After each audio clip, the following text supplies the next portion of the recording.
Hello दोस्तों, board exam with Pankaj में आप सभी का स्वागत है। आज हम लोग जो 10th के लिए इम्पोर्टेंट साइंस के परिभाषाएं कर रहे हैं उसका पार्ट 8 डिस्कस करने वाले हैं, पार्ट 8 डिस्कस करने वाले हैं। इसके पहले पार्ट 1 से पार्ट 7 तक का वीडियो अपलोड कर दिया गया है, उसे देखिए अच्छे से। उसका परिभाषा लिखकर व्हाट्सएप ग्रुप पर आपको सेंड करना होता है। 7004934449 एक व्हाट्सएप ग्रुप बना हुआ है जिस पर आपको सेंड करना है। पहले इस पर सेंड कीजिए। अगर व्हाट्सएप ग्रुप से नहीं जुड़े हैं तो रिक्वेस्ट कर दीजिए, सर हम 10th के स्टूडेंट हैं, व्हाट्सएप ग्रुप से जोड़ दीजिए, तो उन्हें आपको उस ग्रुप में आपको जोड़ दिया जाएगा। और इसका परिभाषा जो हम समझाएंगे, इसका परिभाषा लिखकर भी व्हाट्सएप ग्रुप पर ही अपलोड करना है। यह सीरीज इतना इम्पोर्टेंट है क्योंकि बोर्ड एग्जामिनेशन में 6 से 7 क्वेश्चन, 7 से 8 क्वेश्चन कभी कभी केवल परिभाषाएं पर भी आते हैं। वो क्वेश्चन इससे आसानी से सॉल्व हो जाएगा क्योंकि अच्छे से परिभाषाओं को समझाकर आपको इसमें बताया जाएगा। देखिए, पहला है नाभिकीय विखंडन। नाभिक का मतलब क्या होता है? आप जानते हैं, इलेक्ट्रॉन किसी भी परमाणु के चारों ओर चक्कर लगाते हैं। नाभिक क्या होता है? न्यूट्रॉन होता है और क्या होता है? प्रोटॉन नाभिक होता है। जो अंदर वाला होता है उसे नाभिक कहते हैं। नाभिक में न्यूट्रॉन और क्या होते हैं? प्रोटॉन होते हैं। विखंडन का मतलब क्या होता है? विखंडन का मतलब होता है ये नाभिक का टूटना। संलयन का मतलब होता है जोड़ना। संलयन का मतलब क्या है? जोड़ना। अब विखंडन का मतलब क्या है? टूटना। जब टूटेगा तो कम से कम 2 बनेगा या अधिक भी बन सकता है। 2 कहेंगे जब एक बड़े नाभिक टूटकर 2 या छोटे नाभिक बढ़ जाते हैं तो नाभिकीय विखंडन कहते हैं, और जब जुड़ जाता है तो नाभिकीय संलयन कहते हैं। समझ गए होंगे परिभाषा, दोनों का परिभाषा। जब नाभिक टूट जाते हैं तो विखंडन कहते हैं, जब नाभिक जुड़ जाते हैं तो इसे क्या कहते हैं? संलयन कहते हैं। क्या लिखेंगे? जब टूटेगा तो बड़ा रहेगा और छोटा में टूट जाएगा, तब लिखेंगे जब कोई बड़ा नाभिक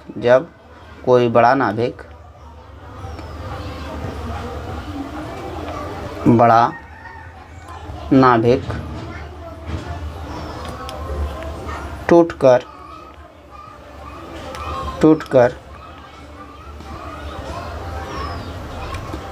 2 या अधिक छोटे नाभिक का निर्माण करते हैं, छोटा नाभिक बनाता है तो उसे क्या कहते हैं? नाभिकीय विखंडन कहा जाता है। जो परमाणु बम होता है नाभिकीय विखंडन पर ही कार्य करता है। लिख दीजिएगा तीर के निशान देके। परमाणु बम जिसको एटम बम कहते हैं, नाभिकीय विखंडन पर कार्य करता है। नाभिकीय विखंडन के सिद्धांत पर कार्य करता है। नाभिकीय विखंडन के सिद्धांत पर ही कार्य करता है। आपको याद रहेगा नाभिकीय विखंडन क्या है? जब कहेंगे जब कोई एक बड़ा नाभिक टूटकर 2 या अधिक छोटे नाभिक बन जाए, नाभिकीय विखंडन। उल्टा कर दीजिए, नाभिकीय संलयन का मतलब संलयन में छोटा जुड़ के बड़ा बनाएगा, यही होगा। जब लिखेंगे जब 2 या अधिक छोटे नाभिक मिलकर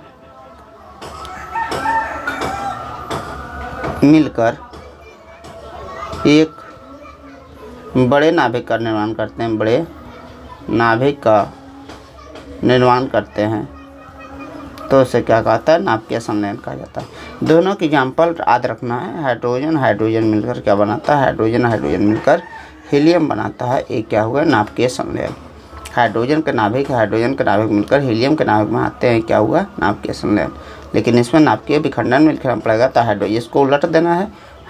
हीलियम टूटेगा हाइड्रोजन प्लस हाइड्रोजन में, तो कहेगा परमाणु बम के सिद्धांत पर कार्य करता है तो विखंडित हो जाता है, टूटता है और चारों बगल बहुत मात्रा में ऊर्जा निकलता है। तो परमाणु जो बम है नाभिकीय विखंडन पर कार्य करता है, जबकि नाभिकीय संलयन पर क्या?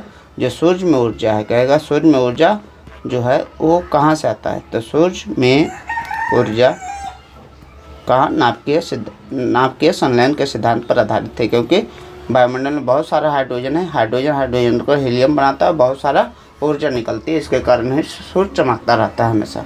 यही हाइड्रोजन जो है ईंधन के रूप में जल रहा है, क्योंकि हाइड्रोजन सबसे उत्तम ईंधन माना जाता है। आगे की वीडियो में उत्तम ईंधन की भी परिभाषा आपको बताएंगे।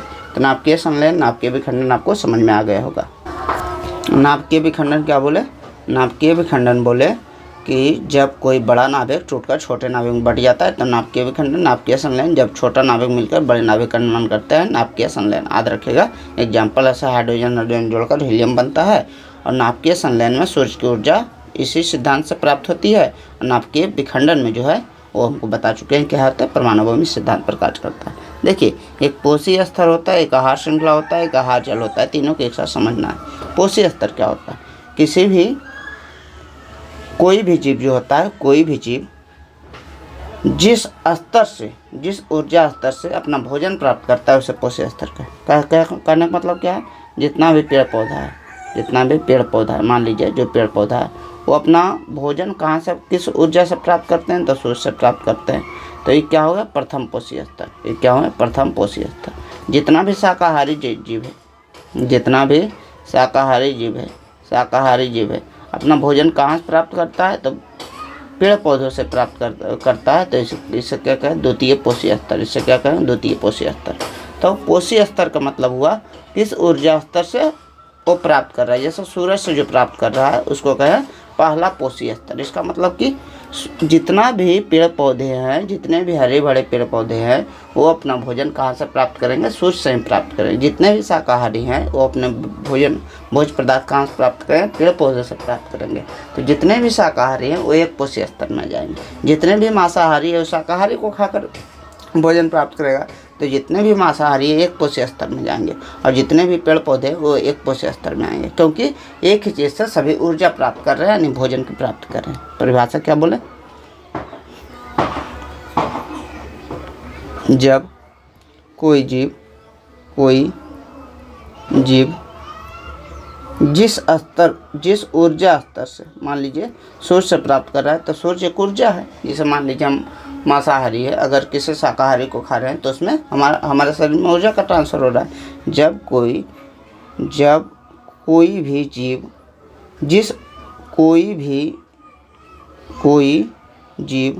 जिस ऊर्जा स्तर से भोजन प्राप्त करता है उसे क्या कहा जाता है? पोषी स्तर कहा जाता है। यानी पोषी स्तर कहेगा। पोषी स्तर क्या है? तो पहला ऑप्शन देगा ऊर्जा स्तर है या द्रव्यमान स्तर है, इस प्रकार के ऑप्शन देगा। तो आपको याद रखना है पोषी स्तर जो है एक ऊर्जा स्तर है, ऊर्जा स्तर है। समझ गए? पहला पोषी स्तर, प्रथम पोषी स्तर में कौन आते हैं, ये भी ध्यान अगर रख सकते हैं तो ऑब्जेक्टिव के लिए काम करेगा। प्रथम पोषी स्तर में जितने भी हरे पौधे का उत्पादक उन्हें कहा जाता है, या उत्पादक या हरे पौधे। दूसरे पोषी स्तर में शाकाहारी आते हैं। दूसरे पोषी स्तर में कौन आते हैं? शाकाहारी आते हैं, जो इसे खाने वाले हैं वो शाकाहारी। और तीसरे मांसाहारी आते हैं। तीसरे में कौन से आते हैं? तीसरे पोषी स्तर में मांसाहारी आते हैं। तो परिभाषा अच्छे से लिख लीजिएगा। कोई भी जीव जिस ऊर्जा स्तर से अपना भोजन प्राप्त करता है, मान लीजिए सूरज से प्राप्त कर रहा है, जितना भी पेड़ पौधा है, तो सभी एक पोषी स्तर में आएंगे। आहार श्रृंखला क्या होता है? ये पोषी स्तर के समूह को आहार श्रृंखला कहा जाता है। पोषी स्तर के समूह को क्या कहा जाता है? आहार श्रृंखला कहा जाता है। जैसे मान लीजिए पोषी स्तर में कहें, पोषी स्तर जैसे पूछे हम कि बाघ जो है किस पोषी स्तर में आता है, तो बाघ मांसाहारी है, तो कहेगा पहला में तो उत्पादक आता है, दूसरा में क्या होता है? शाकाहारी आता है, तीसरा में क्या आता है? मांसाहारी। तो बाघ किस में आएगा? मांसाहारी। लेकिन कहे जब आहार श्रृंखला बोलेंगे तो पहले घास, पहले सूर्य का प्रकाश को खाने वाला क्या है? हरे पेड़ पौधे, घास है, हरे पेड़ पौधे। ठीक है, हरे पेड़ पौधे को खाने वाला कौन है? हरे पेड़ पौधे को खाने वाले जितने भी है शाकाहारी है। शाकाहारी को खाने वाला कौन है? मांसाहारी है। तो इसके समूह को, माने इस पूरे को क्या कहें? आहार श्रृंखला है। एक दूसरे को खा रहा है। पौधे को कौन खा रहा है? शाकाहारी खा रहा है। शाकाहारी को कौन खा रहा है? मांसाहारी को कौन खा रहा है? वो होता है, एक होता है जिसको कहते हैं अपघटक। जो मरे हुए, जैसे मान लीजिए कोई चीज़ सड़ गया तो उससे बदबू निकलता रहता है, धीरे धीरे देखते मिट्टी बन जाता है। तो अपघटक का काम क्या होता है कि सड़े गले पदार्थों को पुनः मिट्टी में परिवर्तित कर देना, वो अपघटक होता है। तो पोषी स्तर क्या? पहले पोषी स्तर, जब कोई जीव जिस ऊर्जा स्तर से अपना भोजन प्राप्त करता है, पोषी स्तर। पोषी स्तर के समूह को क्या कहा? आहार श्रृंखला। जब कई आहार श्रृंखला के समूह को आहार जाल कहा जाता है। जब कई आहार श्रृंखला एक दूसरे को काटती है, दूसरे को क्या करती है, काटती है तो जाल जैसी रचना बन जाती है, जाल जैसी रचना बन जाती है, जिसे क्या कहते हैं, जाल जैसा स्ट्रक्चर बन जाता है, रचना बन जाती है, जिसे क्या कहते हैं, आहार जाल। जैसे मान लीजिए पौधा को खाने वाला कौन सा है, पौधा को, पेड़ पौधा है, घास है, उसको कीट पतंग भी खाता है, कीट पतंग को खाने वाला कौन सा है, कीट पतंग को खाने वाला मेढक को कौन सा खाएगा, मेढक को चील खा जाएगा। ठीक है, ऐसा थोड़ा है पौधा को केवल क्या कीट पतंग खाएगा, बकरी भी खा सकता है। बकरी है क्या, बकरी खा गया, बकरी को कौन खा जाएगा, कोई मांसाहारी जीव खा जाएगा, मांसाहारी जीव मेढक को भी खा सकता है। तो इस प्रकार बहुत सारी कटम कुटी बन जाता है, जिसे क्या कहते हैं, आहार जाल कहते हैं। आपको परिभाषा केवल याद रखना है, जब कई आहार श्रृंखला एक दूसरे को काटती है तो जाल जैसे रचना बन जाती है, जिसे क्या कहते हैं, आहार जाल।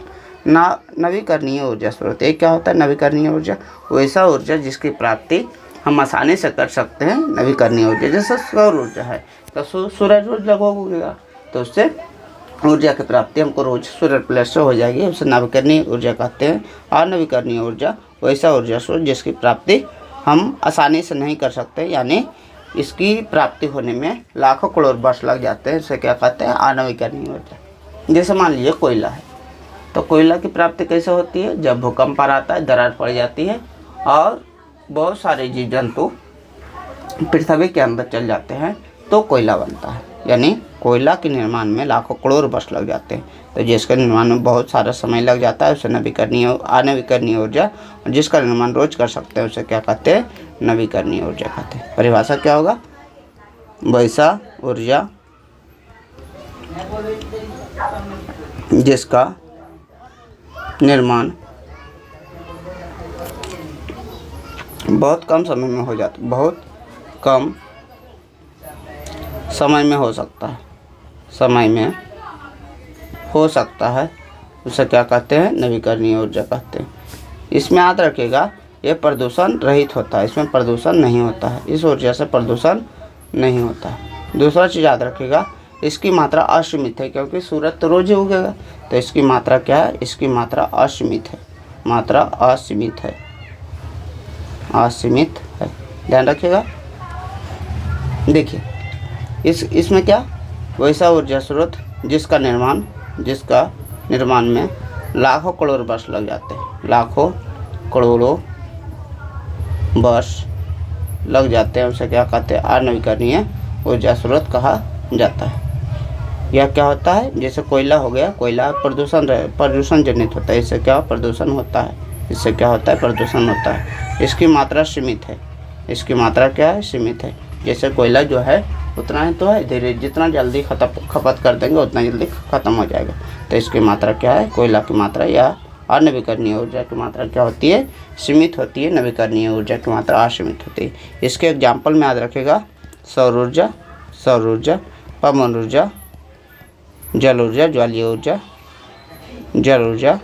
ज्वारीय ऊर्जा, ये सब इसका एग्जाम्पल में आ जाएगा। इसका एग्जाम्पल में कोयला हो गया, पेट्रोलियम हो गया, ये सब कोयला हो गया, पेट्रोलियम हो गया, ये सब जो है अनवीकरणीय ऊर्जा स्रोत के एग्जाम्पल में आ जाएगा। प्रजनन क्या होता है, समझिएगा अच्छे से। प्रजनन के मतलब जब कोई जीव अपने अस्तित्व को बचाए रखने के लिए अपने जैसे संतान की उत्पत्ति करते हैं तो इस प्रक्रिया को क्या कहते हैं, प्रजनन कहते हैं। यानी जब कोई जीव अपने अस्तित्व को बचाने के लिए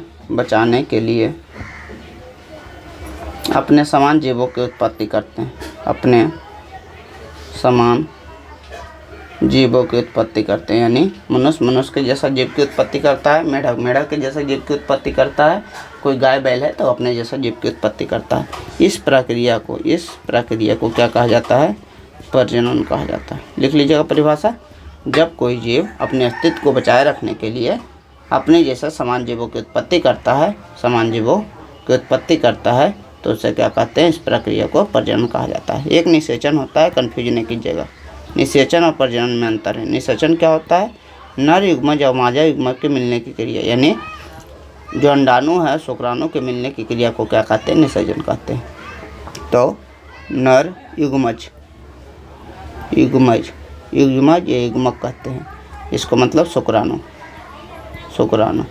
और मादा युग्मज, मादा युग्मज, इसका मतलब क्या है? अंडाणु, अंडाणु के मिलने की क्रिया, के मिलने की क्रिया क्या कहलाती है? निषेचन कहलाती है। मिलने की क्रिया क्या कहलाती है? निषेचन कहलाती है। आपको अच्छे से ध्यान रखना है। अगला क्या है? मासिक धर्म, या इसको कहते हैं ऋतुस्राव। ये क्या होता है? मासिक धर्म ऋतुस्राव होता है गर्भाशय जो होती है, गर्भाशय हर एक महीना, प्रत्येक महीना, हर एक महीना प्रजनन के लिए तैयारी करती है। प्रजनन के लिए क्या करती है? तैयारी करती है, जिसमें मोटे मसल के परत का निर्माण करती है। गर्भाशय में क्या करती है? गर्भाशय में मोटे मसल परत का निर्माण करती है, परत का निर्माण करती है, निर्माण करती है। लेकिन जब प्रजनन नहीं होता है, लेकिन जब प्रजनन नहीं होता है तो यह खून की तरह शरीर के बाहर आ जाता है, शरीर के बाहर आ जाता है, जिसे क्या कहते हैं? मासिक धर्म कहते हैं। अच्छा समझिएगा। गर्भाशय जो होती है, मादम जो गर्भाशय होती है, हर एक महीना प्रजनन की तैयारी करती है।